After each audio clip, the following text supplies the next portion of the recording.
Good morning, I am Heavengale Timoyola, and today I am going to continue the remaining sections and the article under the Republic Act number 4670, or the Magna Carta for Public School Teachers. So once again, Magna Carta for Public School Teachers is a law in the Philippines that protects the rights, the benefits, and welfare of public school teachers. It was created to ensure that teachers receive fair treatment, good working conditions, and professional support while performing their duties. The Magna Carta ensures that teachers are respected, supported, and cared for so they can teach effectively and with dignity. So now let's have Article 3, hours of work and remuneration. This article talks about how long teachers should work and how they should be paid. So the other sections under this article was already tackled by my co-reporter. So now let's continue to section 19. Section 19 talks about the special hardship allowances of teacher. So what is this? In areas in which teachers are exposed to hardship, such as difficulty in commuting to the place of work and other hazards peculiar to the place of employment, as determined by the Secretary of Education, they shall be compensated special hardship allowances, equivalent to at least 25% of their monthly salary. So this means if a teacher is assigned to a school where working conditions are very difficult, they must receive extra pay called a hardship allowance.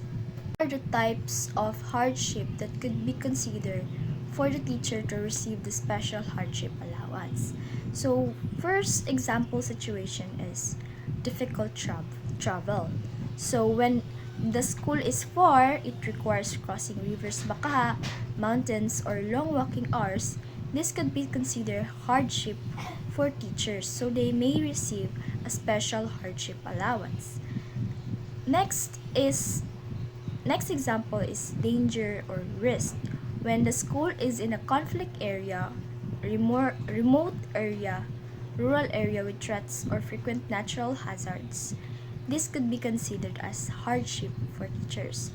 And another example situation is when the school is in very isolated community. So no public transportation or limited electricity, no water supply, or there are unsafe conditions that is really an hardship for the teachers. So they will receive or compensated with the special hardship allowance. So how much extra pay? So at least 25% of the teacher's monthly salary. So for an example, if a teacher earns 30,000 a month, and if their work is having it is a challenge to go to work every day, so they may receive an additional 7,500 as their hardship pay or the special hardship allowance. So that is for the section 19, the special hardship allowances for teachers. So when a teacher is faced with difficulties when going to their work, so they may receive this special allowance to compensate for their hard work and effort. We have a real life example for section 19. So we have teacher Liza. So teacher Liza is assigned to a mountain barangay school. Every day, she needs to ride a motorcycle for 20 minutes, walk uphill for 45 minutes, and cross a small stream to reach the school. There is no jeepney route and only limited electricity in the community. Therefore, this is very a challenge for teacher Liza. So because the location is hard to access, she is entitled to receive a hardship allowance. So instead of just receiving her monthly salary, she receives 25% of her monthly salary. So, why is this important? This allowance recognizes the extra effort and risk teachers face in places that are hard or dangerous to reach. It motivates and supports teachers to continue teaching even in remote and underserved communities. So that's for section 19, the special hardship allowance of teachers. Next, we have section 20, salaries to be paid and legal tender. So salaries of teachers shall be paid in legal tender of the Philippines or its equivalent in checks or treasury warrants. Provided, however, that such checks or treasury warrants shall be cashable in any national, provincial, city, or municipal treasurer's office, or any banking institutions operating under the laws of the Republic of the Philippines. So this section explains how teachers must receive their salary. Teachers must be paid using legitimate Philippine money, also called legal tender, or they may receive their salary through checks issued by the government. So if teachers are paid through checks or treasury warrants, this must be easy to cash in banks or government offices. So in simple terms, teachers should be able to receive and use their salary easily. No teacher should struggle to claim or convert their salary into usable money.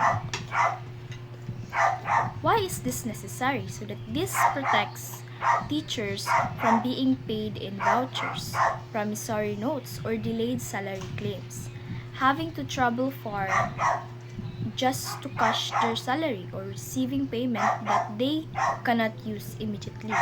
It ensures that teachers are paid regularly, properly, and accessibly. So a real life example for this is we have teacher Marco. Teacher Marco works in a public elementary school in a rural town. His salary is given through a government-issued check every month. Because of Section 20, that check must be cashable at the local municipal treasury office or any bank operating legally in the Philippines. This means teacher Marco does not need to travel far or struggle to convert his check into cash. He can immediately withdraw and use his salary to buy groceries, pay bills, and support his family. So, teachers should receive their salaries in real usable money and without unnecessary difficulty in claiming. For Section 21, we have deductions prohibited. So no person shall make any deduction whatsoever from the salaries of teachers, except under specific authority of law authorizing such deductions. Provided, however, that upon written authority executed by the teacher concerned, one is lawful dues and fees owing to the Philippine Public School Teachers Association, and number 2, premiums properly due on insurance policies. This too shall be considered deductible. So this section protects teachers from unauthorized salary deductions. No one is allowed to subtract or take any amount from a teacher's salary unless there is a law that permits it or if the teacher permits it. However, the two deductions are allowed but only if the teacher agrees in writing. The two reasons for the deduction can be made is if membership dues to the PPSTA, which is the Philippine Public School Teachers Association. So, that could be illegal in having deductions from the teacher's salary. Insurance premium payments, example, mga GCIS, SSIS, Pag-ibig, or private insurance if the teacher applied for it, if there is a permission from the teacher. That could be a legal reason for deductions. So the teacher must sign or give written permission first. So if there's no signature from the teacher, no deduction. So what is this section trying to prevent? This rule stops the principals, school heads, the local officials, or mga lending companies, or other individuals or agencies from taking advantage of teachers by deducting money without consent. So this protects teachers from hidden charges, unauthorized loan deductions, forced na mga contributions, and illegal fees. So with this section, it will protect teachers' salary from any charges or deductions that do not have consent from the teacher concerned. So the school cannot deduct money for school projects. They cannot deduct donations for events, or deduct amounts for PTA programs, or deduct money to pay someone's debt. They cannot deduct contributions to any organization without the written consent of the teacher. But if the teacher signs a written authorization, then the deductions can be made. If there is no written consent, the deduction will be illegal. So the teachers have the right to receive their full salary, and no one may take money from it without legal basis and the teacher's permission. This section protects teachers from exploitation and forced payments. So this is for section 21, which is the deductions are prohibited. Let's have the article number 4, which is the health measures and injury benefits. So this talks about what are the health measures of teachers and what are the benefits if there is an injury occurring. So for section number 22, it talks about the medical examination and treatment for teachers. So compulsory medical examination shall be provided free of charge for all teachers before they take up teaching, and shall be repeated not less than once a year during the teacher's professional life.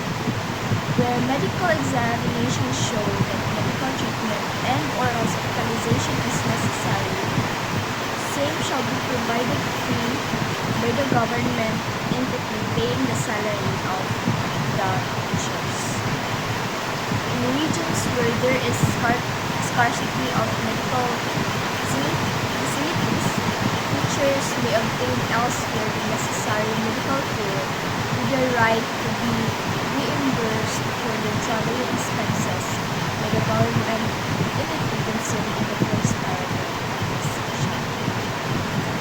So this section, so before a teacher starts teaching Kuno, the government must provide a free medical checkup. So the teacher must undergo a medical checkup before they can start teaching. After that, the teacher must receive annual medical examinations every year, which is also dapat free. So if the medical exam shows na a teacher is may sakit or need treatment or hospitalization, the government or ang employer must provide the medical care at no cost to the teacher. So free reglado ng treatment sa teacher if magkasakit siya. So if the teacher is located in an area where there are no nearby hospitals or medical services, that teacher can get medical treatment somewhere else, and the government must reimburse or pay back the travel expenses of the teacher. So this section ensures that the teacher's health is protected.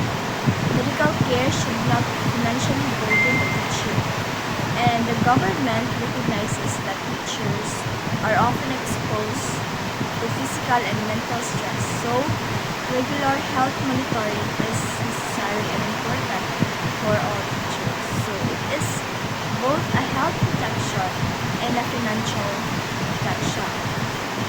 So the teachers cannot teach effectively if they are sick or unhealthy. So this law helps detect illnesses early and support teachers who get sick due to work stress or the environment, which is tiring environment for teachers. So this ensures teachers receive medical treatment even in far-flung or underserved areas.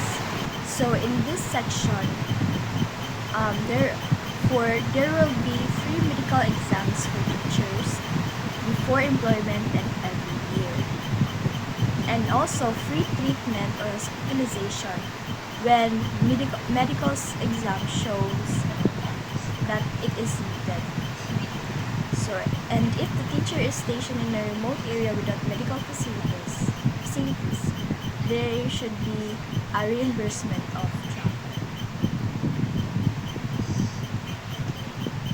So that's for the section 22 under the article 4, which is the health measures and the injury benefits for teachers.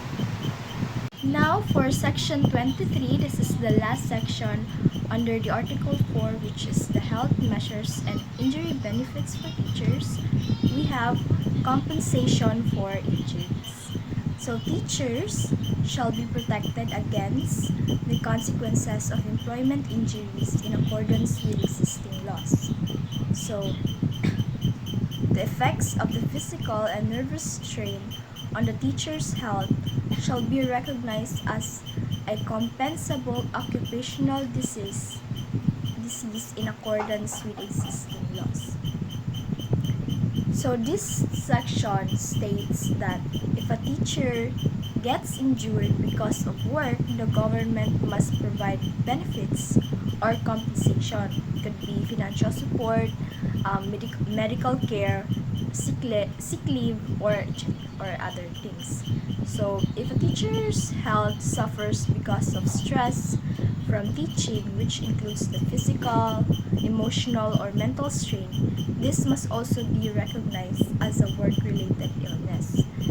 Because the injury or illness is caused by work, the teacher has the right to claim compensation. So teaching is not just mentally tiring, it can also be physically and emotionally demanding. So this section acknowledges that stress-related health issues are real and teachers must be protected and assisted if this occur because of their job. So if a teacher gets sick from extreme stress or develops anxiety or burnout, or if it suffers from vocal strain, or when it gets injured sa school baka or during official school activities, they are entitled to medical care or financial help and support under existing government benefit systems. So for an example, Teacher Sarah, so si Teacher Sarah sleeps on a wet classroom floor while preparing for class and fractures her arm. So Teacher Sarah, the injury of Teacher Sarah happened in the course of her work. She is entitled to the free medical treatment, and she is paid for sick leave. So that's an example of the section applying section 23 in the profession of Teacher Sarah. So because the injury happens during her work, so she is entitled to the section 23, which is the compensation for injuries para sa teachers. So another example is Teacher Ramon. So Teacher Ramon has been handling large class sizes and administrative tasks also. So over time, he suffers from hypertension and is diagnosed with work-related stress. So this condition is recognized as an occupational disease. Kaya it happened due to the workload or the stress coming from the sa iyang trabaho.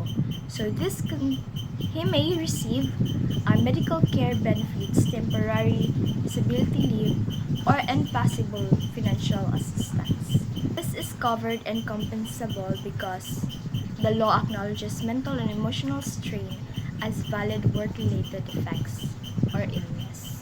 So if a teacher gets injured while doing schoolwork, the government must help.